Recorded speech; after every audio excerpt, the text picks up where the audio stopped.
I can't say routine.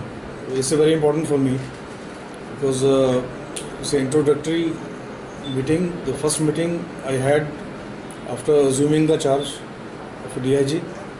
So whenever you start, it's very important to know your staff, you know your officers. You know?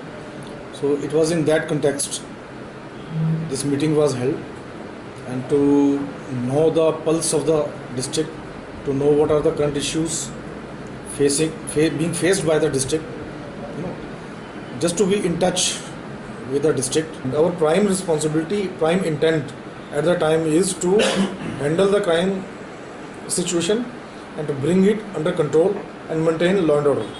That is our prime responsibility. Terrorists don't come to go on only. Terrorists move anywhere. No, what I'm saying is police are totally unaware of the whereabouts. How can you say that? See, there's a state in the past, like for example, I took a name, David Hadley, and there was this accused, Tariq Ahmad Batlu was accused. And so many other instances, even that...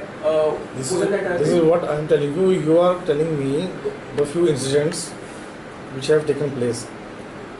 I would like to know whether you have conducted any study, how many incidents we have prevented. Let's see the positive side of it.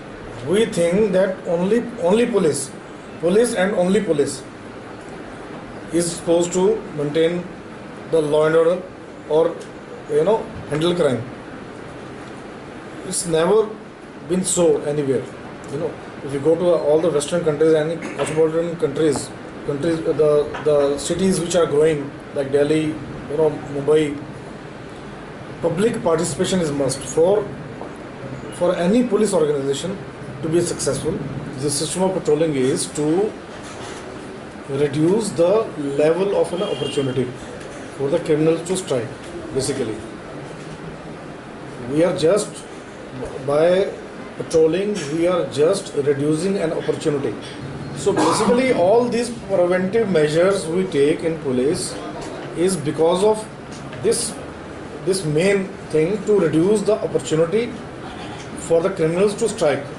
मैंने already clear किया मैंने, as far as the responsibility is concerned, it is hardly in our mind. Even if such incidents take place again and again, still we feel responsible to maintain law and order, and we will maintain law and order. This is our responsibility.